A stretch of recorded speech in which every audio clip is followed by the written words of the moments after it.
Hoje o Evangelho de Marcos, capítulo 10. Vamos pedir a direção do Senhor Jesus? Ó Deus, dirige-nos através dessa palavra e fala conosco, nos dá entendimento dessa palavra, em nome do Senhor Jesus. Amém.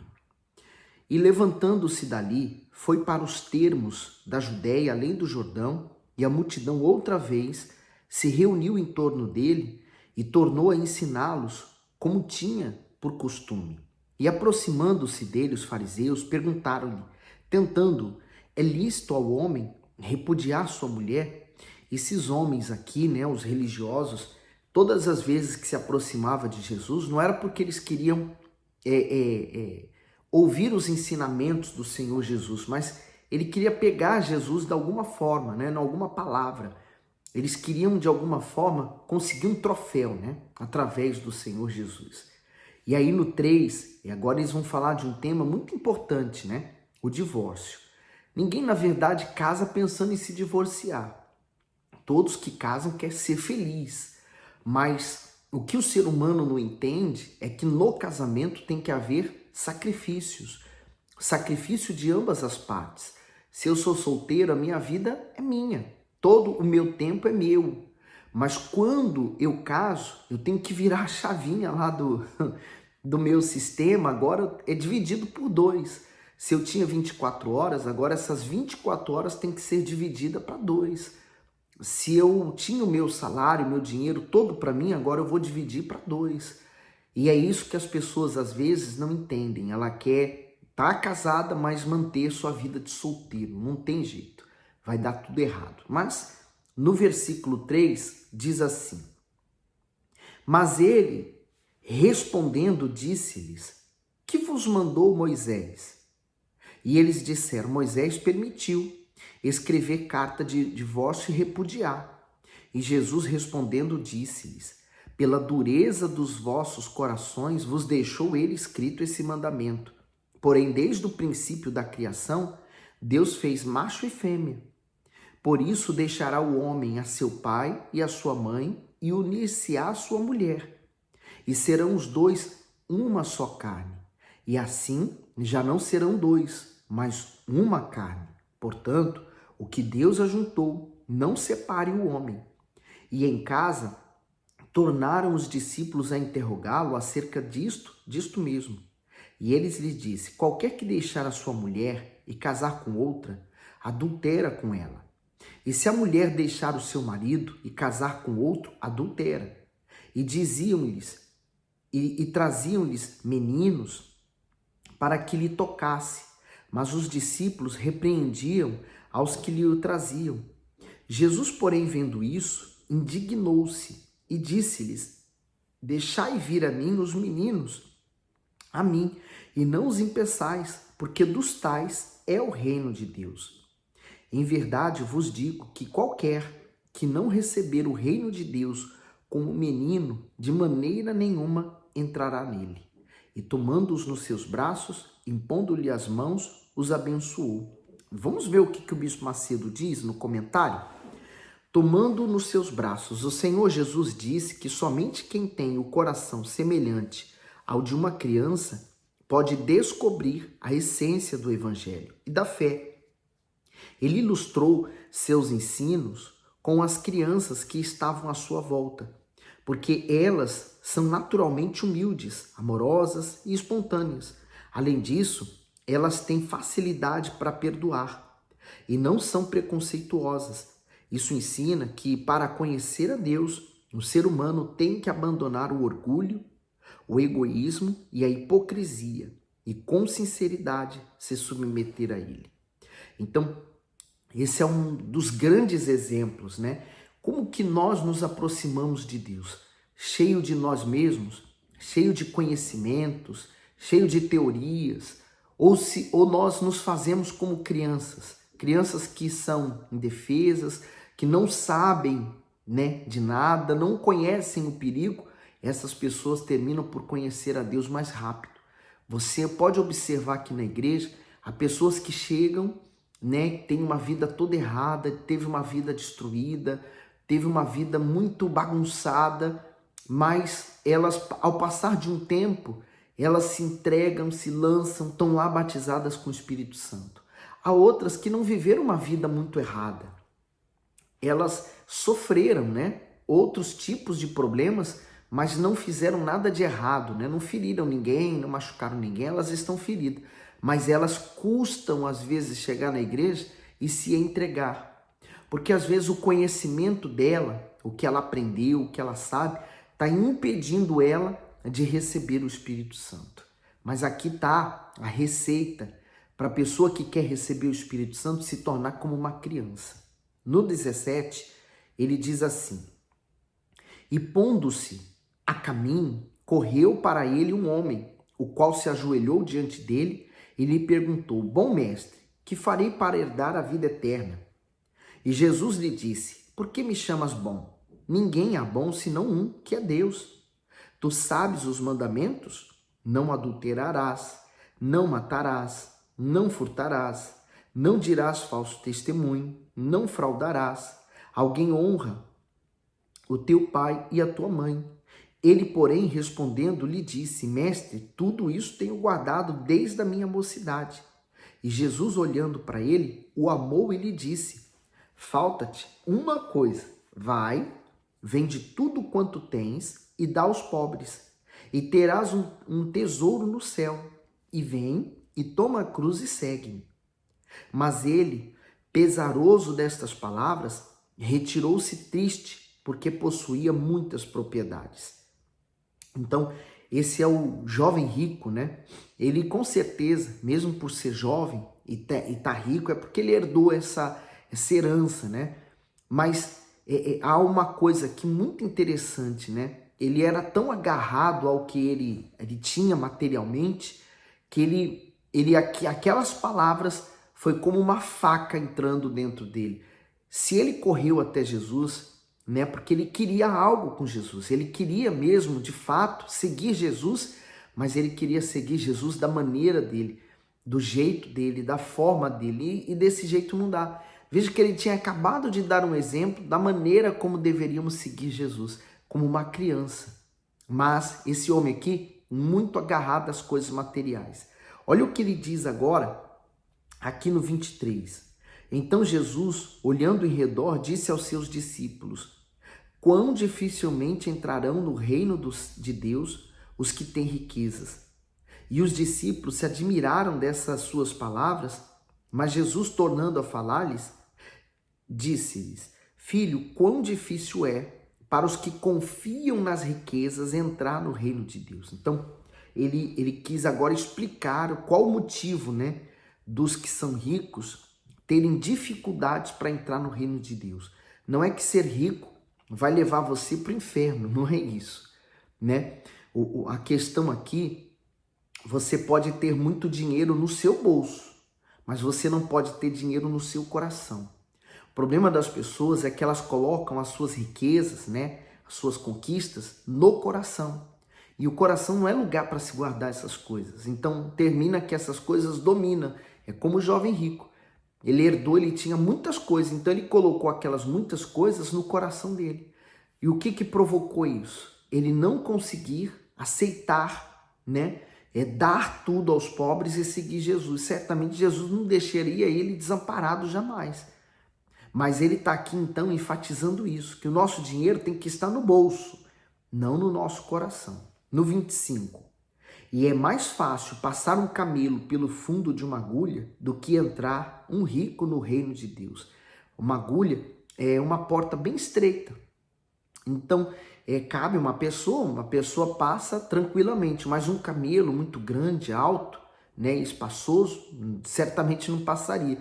Foi como uma brincadeira que ele usou. E eles se admiravam ainda mais, dizendo entre si: quem poderá, pois, salvar-se? Jesus, porém, olhando para eles, disse: para os homens é impossível, mas não para Deus, porque para Deus todas as coisas são possíveis. E Pedro começou a dizer-lhes: eis que nós deixamos e te seguimos. E Jesus, respondendo, disse: em verdade vos digo que ninguém há que tenha deixado casa, ou irmãos, ou irmãs, ou pai, ou mãe, ou mulher, ou filhos, ou campos, por amor de mim, e do evangelho, que não receba 100 vezes tanto, já neste tempo, em casas, irmãos, irmãs, e mães, e filhos, e campos, com perseguições, e no século futuro a vida eterna. Porém, muitos primeiros serão últimos, e muitos últimos primeiros. Eu quero destacar uma coisa aqui, né? Ele falou assim: verdade vos digo que ninguém há que tenha deixado, né?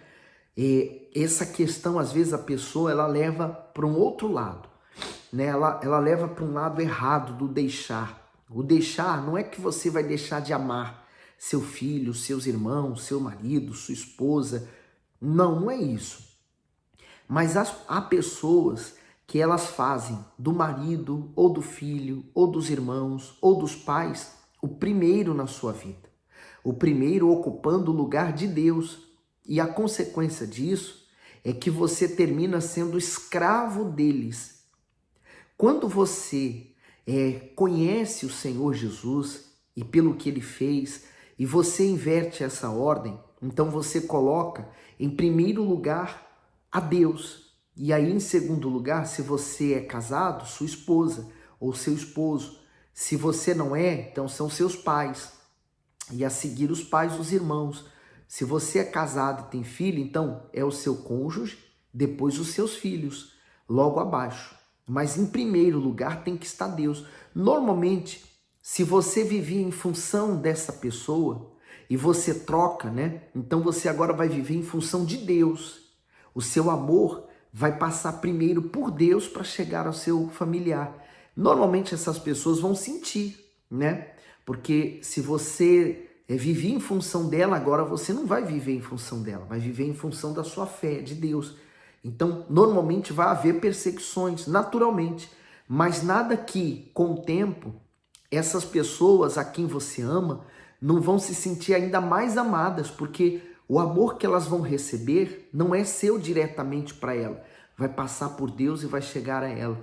Então é um amor que completa, é um amor que consola, que fortalece. E ainda que, infelizmente, possa acontecer de você perder um filho, um familiar, um pai, uma mãe, ainda assim, nessas condições, nesse sentido, você é capaz de olhar para a sua vida, você é capaz de olhar para uma perda e ainda assim sentir a saudade, sentir a tristeza, mas estar consolado.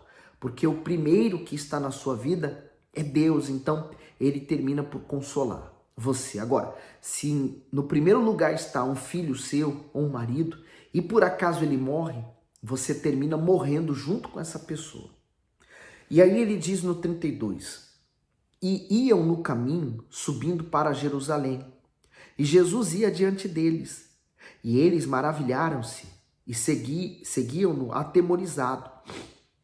E tornando a tomar consigo os 12, começou a dizer-lhes as coisas que lhe deviam sobrevir, dizendo: eis que nós subimos a Jerusalém, e o Filho do Homem será entregue aos principais sacerdotes e aos escribas, e o condenarão à morte, e o entregarão aos gentios, e o escarnecerão, e açoitarão, e cuspirão nele, e o matarão, e ao terceiro dia ressuscitará.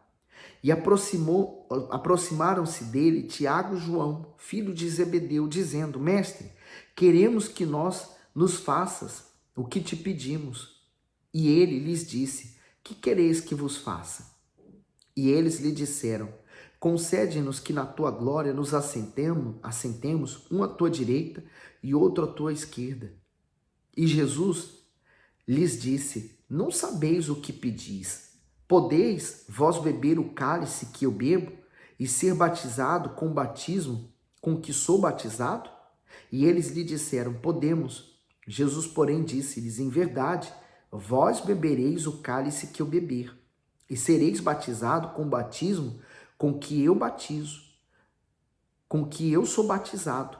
Mas o assentar-se à minha direita ou à minha esquerda não me pertence a mim concedê-lo, mas isso é para aqueles a quem está reservado. E os 10, tendo ouvido isto, começaram a indignar-se contra Tiago e João. Então, olha só que interessante, né? Jesus estava falando de algo tão importante, né, que era a morte, a ressurreição dele, né, o que iria acontecer nos eventos futuros, e eles estavam ali ouvindo Jesus, imaginando assim, imagine assim, eles ouvindo Jesus, a voz dele de longe, mas na cabeça deles ele falando assim, olha, nós temos que se assentar no reino dele, né, porque ele falou que vai reinar. Então, cada um de nós temos que se sentar um ao seu lado e o outro. Assentos de destaques. Vamos pedir isso a ele. E Jesus falando algo tão importante, mas eles não estavam dando ouvidos. Sabe qual é esse problema? Os nascidos da carne. Eles são preocupados em ter posição. Eles estão preocupados em ter um destaque, em ter reconhecimento. Eles querem que as pessoas reconheçam ele. E se eles fazem algo, eles querem ser muito aplaudido, reconhecido. A nossa sociedade hoje, ela quer muito reconhecimento pelo que ela faz, né? Então esses dois discípulos não ouviram nada do que o Senhor Jesus tinha falado e agora entraram com outro assunto que não tinha nada a ver. Mas o Senhor Jesus, ele deu um grande ensinamento aqui, que não competia a ele dar o assentar do sua direita ou esquerda, mas isso era um fato que tinha que ser conquistado por eles. Depois os outros ainda ficaram com raiva. Quer dizer, eles não estavam atentos às palavras dos que o Senhor Jesus estava falando, né? E aí no 42 diz assim, mas Jesus chamando-os a si, disse-lhes, sabeis, os que julgam ser príncipes dos gentios, deles se assenhoreiam, os seus grandes usam de autoridade sobre eles. Mas entre vós não será assim. Antes, qualquer que entre vós quiser ser grande, será vosso serviçal. E qualquer que dentre vós quiser ser o primeiro, será servos de todos. Ele aqui ensinou humildade. Que se eu quero ser melhor do que todo mundo, se eu quero ser o chefe de todos aqui na terra, então, para que eu me faça assim, eu tenho que ser o servo. Em outras palavras, eu tenho que ir à frente, eu tenho que ser o primeiro. Eu tenho que ser o primeiro a dar o exemplo, o primeiro a querer, o primeiro a fazer. E às vezes a gente nota que a pessoa para mais preocupada com o título que ela vai ter. Então ela quer mostrar para a liderança, para o pastor, né, que ela está ali, que ela faz, que ela é. E não é nada disso necessário. Então no 45 ele diz, porque o Filho do Homem também não veio para ser servido, mas para servir e dar a sua vida em resgate de muitos. E vieram para Jericó. E saindo ele de Jericó com seus discípulos e uma grande multidão, Bartimeu, cego, filho de Timeu, estava sentado junto do caminho mendigando. E ouvindo ele que era Jesus de Nazaré, começou a clamar e a dizer, Jesus, filho de Davi, tem misericórdia de mim. E muitos o repreendiam para que se calassem. Mas ele clamava cada vez mais, filho de Davi, tem misericórdia de mim. Veja se não é o mesmo que acontece conosco. Às vezes você coloca na sua cabeça, Deus vai me honrar. Vai acontecer algo muito grande. E você determina aquilo com Deus. Parece que todo mundo se volta contra você. Parece que todo mundo quer lutar contra você, né? E aqui a multidão estava tentando repreendê-lo, dizendo para ele se calar, ficar quieto, parar de gritar. Mas ao invés disso, né, ele abafou essas vozes, a voz da dúvida, a voz do medo, a voz da insegurança, a voz da incerteza, a voz da crise. Ele abafou essas vozes e ele continuou clamando, acreditando na sua cura. Jesus, filho de Davi, tem misericórdia de mim. É um exemplo aqui de perseverança na fé. É aquilo que nós temos que ter em comum, né? A perseverança, a obstinação em fazer com que a nossa vida seja do Mestre, que a nossa vida venha refletir a imagem do nosso Deus. No 49, e Jesus, parando, disse que o chamassem. E chamaram o cego, dizendo, tem bom ânimo, levanta-te que ele te chama. E ele, lançando de si a sua capa, levantou-se e foi ter com Jesus. Uma curiosidade, né? Quando fala capa, era algo que não era toda gente que tinha uma capa. Eram pessoas que tinham mais posses, né? Não era uma pessoa qualquer. Se ele tinha uma capa, significa dizer que ele foi uma pessoa que teve dinheiro, alguma coisa fez ou levou ele a ficar naquela condição de cego. A capa, por exemplo, podia ser usada para penhorar uma coisa. Eu preciso de dinheiro, então eu podia dar minha capa como forma de penhora e ter um dinheiro para poder usar e depois voltar a restituir minha capa. Então a capa era algo muito importante. E eu acho engraçado que ele, lançando de si a sua capa, quer dizer, ele se despojou. Sabe aquela coisa de você esvaziar-se de si mesmo? De você tirar tudo que você está sentindo para fora e falar, agora eu vou me esvaziar, vou me entregar para essa fé, vou me lançar nos braços do Senhor Jesus. E aí você corre para aquele que está te chamando. Ele diz, e Jesus falando disse-lhes, que queres que te faça? Quer dizer, o Senhor Jesus não sabe de todas as coisas, Deus não sabe, mas ele gostaria que ele verbalizasse aquelas palavras. E o cego lhe disse, mestre, que eu tenha vista.